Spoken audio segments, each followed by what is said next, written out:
हो जाती थी दीपावली के बाद दिए की लूट। बच्चे भोर में ही जग करके दिया लूटते थे और दिया लूटने के बाद एक सुआ होता था, टेकुरी, अलग अलग भाषा, अलग अलग स्थानों पर अलग अलग उसका नाम दिया होता था। इसमें छिद्र करते थे, फिर डोरी बांधते थे और हो जाता था तराजू। तराजू बनाने की इतनी होड़ थी कि बच्चे दूसरे के घरों के भी दिए लूट लेते थे, देवस्थान के दिए लेते थे। दीपावली का महत्व क्या है और हम सबको करना क्या है, किस तरह की भावना प्रस्फुटित थी लोगों के भीतर और किस तरह का लोक कल्याण होता था। हम आज एक सेवानिवृत्त प्रिंसिपल साहब के साथ हैं, डॉक्टर ओम प्रकाश तिवारी जी। विनम्र भाव से आपका सादर प्रणाम। आपके समय भी दिए लूटते थे क्या लोग? हाँ, आप भी बनाते थे? हाँ हाँ। कितने घरों के दिए लूटे थे? बाल्यावस्था में जी, होड़ लगी रहती थी जी, कि अधिक से अधिक संख्या में दीपक एकत्र कर लिया जाए जी, और सुबह दिखाया जाए आपस में बच्चों को जी, और अपने समवयस्क लोगों को जी, हमारे पास इतने दीपक हैं जी, और इतना तराजू उसमें तैयार हो सकता है। जी। क्या है महत्व इसका? जैसे तमसो माँ ज्योतिर्गमय अतसो माँ, क्या है इसका मतलब? अब यह तो हमारे भारतीय संस्कृत में दीपावली शब्द जो आता है, दीप और अवली, अवली माने पक्ति। जी, तो दीप की पक्ति बना करके और अंधकार को भगाया जाए। जी, रामचंद्र जी विजय करके लंका से लौट करके जब अयोध्या आए जी, तो नगरवासियों के मन में स्वागत का सबसे अच्छा तरीका जी, यही उनको दिखाई दिया कि दीपक जला के स्वागत किया जाए। जी, वास्तविकता यह है कि यह परंपरा अंधकार, किसी भी प्रकार का अंधकार हो जीवन में, जी, जीवन की कोई कठिनता जो यह आभासित करे कि हम अंधकार से घिर गए हैं, कठिनाई से घिर गए हैं, जी, तो प्रकाश की आवश्यकता होती है। जी, और प्रकाश का छोटा सा पुंज भी बड़े से बड़े अंधकार को जी, इतनी शक्ति से विस्थापित कर देता है, भगा देता है कि जिसकी कल्पना आप नहीं कर सकते। जी, एक दीपक के जलने से, जी,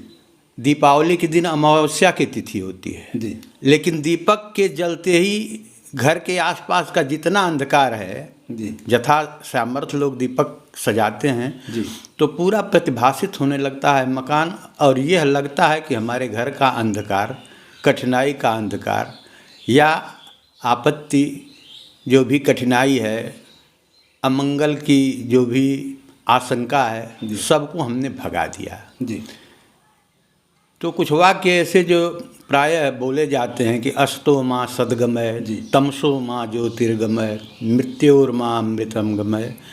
तो असतो माँ माने असत्य से, हाँ, सत्य की तरफ जी, हम बढ़े हैं। जी, तमसो माँ, तमसो माँ ज्योतिर्गमय, अंधकार की तरफ न ज्योति की तरफ हम बढ़े। हाँ, तो जब ज्योति, जब प्रकाश, किसी भी चीज़ की शक्ति, प्रकाश माने ऊर्जा। सूर्य क्या है? सूर्य की आराधना या जो गायत्री का मंत्र है वह सूर्य की उपासना है। जी, तो प्रकृति में सूर्य जो है वो सबसे ज़्यादा शक्ति प्रदान करने वाला है। जी, अभिज्ञान शाकुंतल का जो मंगल श्लोक है उसमें शिव के 8 रूपों का वर्णन है, जो प्रत्यक्ष रूप से, जी, उस श्लोक में ये वर्णन है कालिदास का कि 8 प्रकार की शक्तियाँ, 8 प्रकार के मूर्त रूप में शंकर भगवान हमारी रक्षा करें।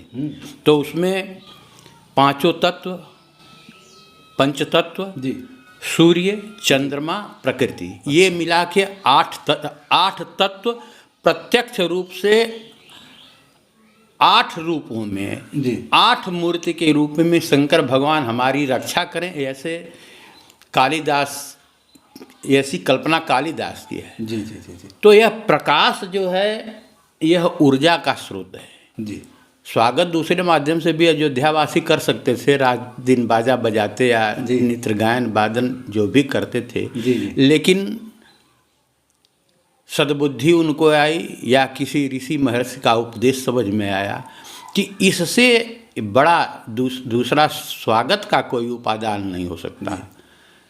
इसका यह भी हो सकता है कि जैसे हम तो अपने घर को प्रकाशमान करें ही, किसी के घर में अंधकार न हो, इस प्रकार की पवित्र भावना भी लोगों के भीतर प्रस्फुटित हो। हाँ, प्रस्फुटित हो और यह संदेश जाए जी कि कितना ही बड़ा अंधकार हो, अमावस्या की रात में सबसे ज़्यादा अंधकार होता है, उस पक्ष में, कृष्ण पक्ष में हम दीपक जला करके उस अंधकार को गांव से, अपने घर से, अगल बगल से हटा सकते हैं। सर, एक दरिद्र का होता है, दरिद्र को बाहर करते हैं, इसकी मीमांसा क्या है? हाँ, इसकी मीमांसा है कि प्रायः संसार में होड़ लगी है अर्थ की। दीपावली के दिन लक्ष्मी की भी आराधना की जाती है, लक्ष्मी पूजी जाती हैं। तो साथ ही यह भी है कि अगर हम प्रकाशमान होंगे तो हमारे अंदर शक्ति आएगी, और जब शक्ति आएगी तो माँ लक्ष्मी की कृपा होगी।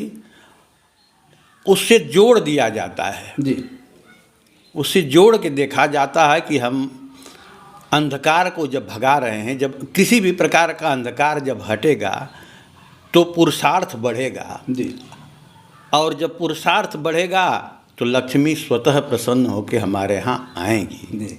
ऐसी कल्पना।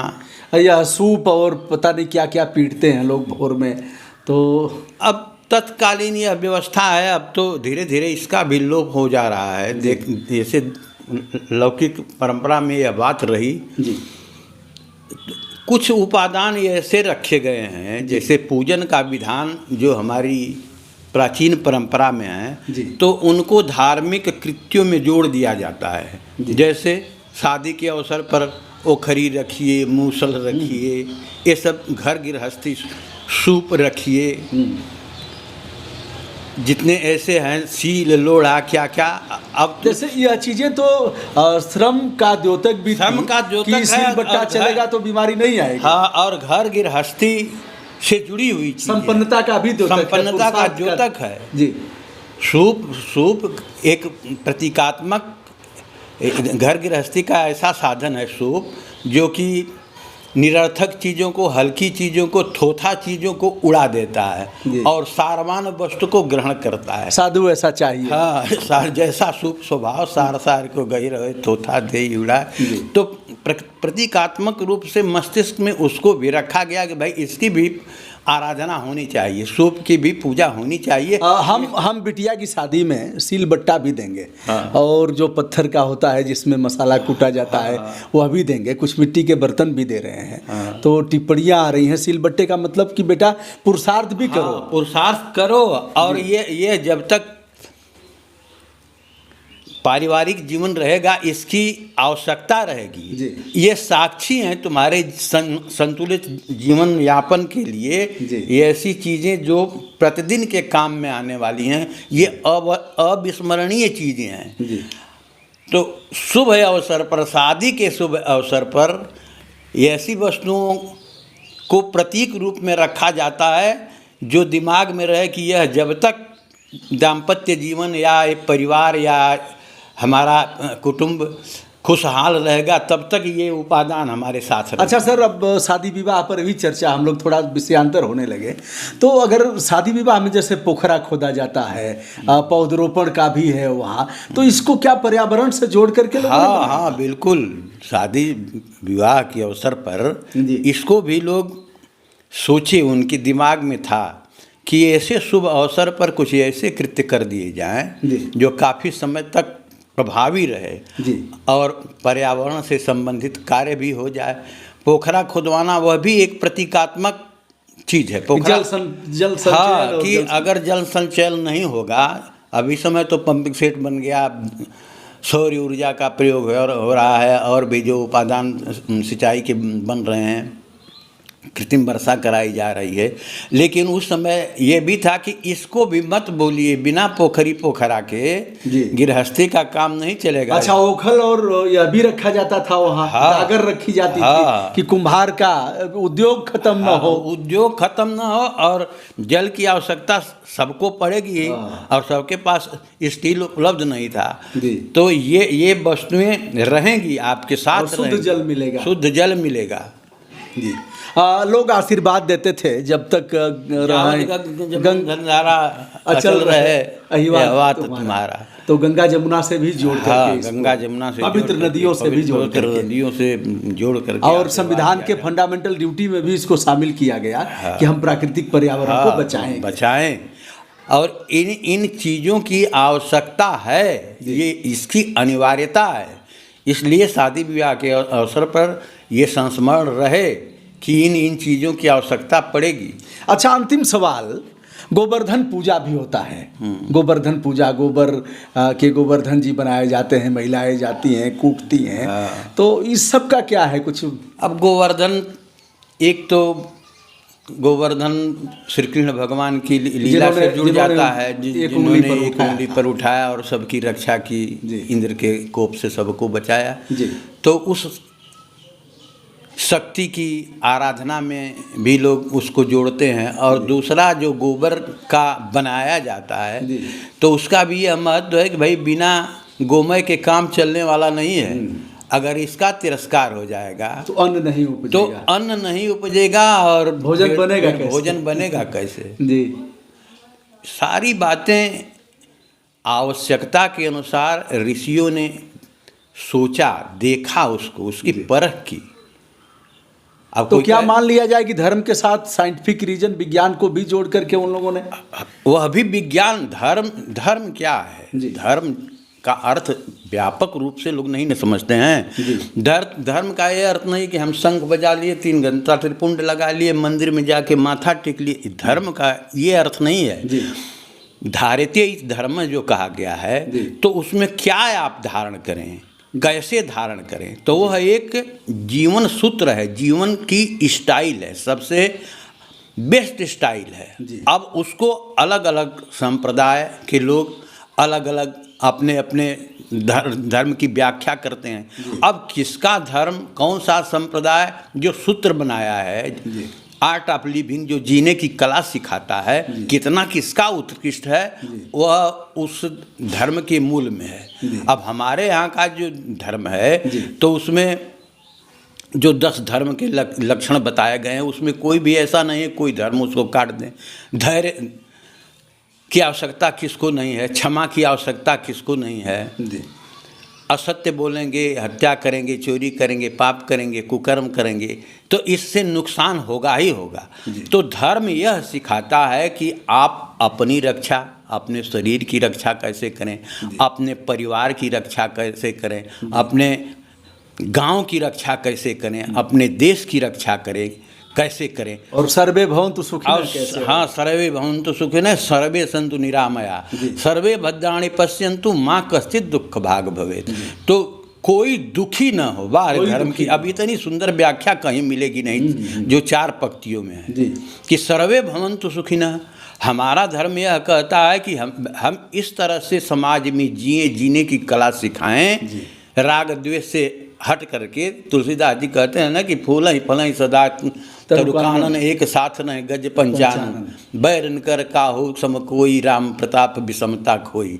तो अब ये जो सूत्र है, जो जीने की कला जो हमारा धर्म सिखाता है, भारतीय ऋषियों का जो बनाया हुआ मंत्र है, जो स्मृतियों द्वारा, पुराणों द्वारा या वैदिक परंपरा द्वारा जो धर्म का निर्धारण हुआ है, यह धर्म विश्व में सबसे उत्कृष्ट धर्म है। माने या न माने तो उनकी स्वतंत्रता है, लेकिन इसके अनुसार आप चलेंगे तो आप भी स्वस्थ रहेंगे, आपका परिवार स्वस्थ रहेगा, आपका समाज स्वस्थ रहेगा, आपका देश स्वस्थ रहेगा, और यह कल्पना साकार हो जाएगी, सर्वे भवन्तु सुखिनः सर्वे सन्तु निरामया। एक और बड़ी बात कही गई है इससे भी बढ़ चढ़ करके कि क्रीडवंतो विश्वमार्यम, हम पूरे विश्व को श्रेष्ठ बनाएंगे। जैसे हम जाति से ऊपर उठ करके, प्रदेश से ऊपर, गांव से ऊपर उठ करके, और पूरे विश्व को हम श्रेष्ठ बनाएंगे। तो वही जब वह कह दिए कि सर्वे भवन्तु सुखिनः,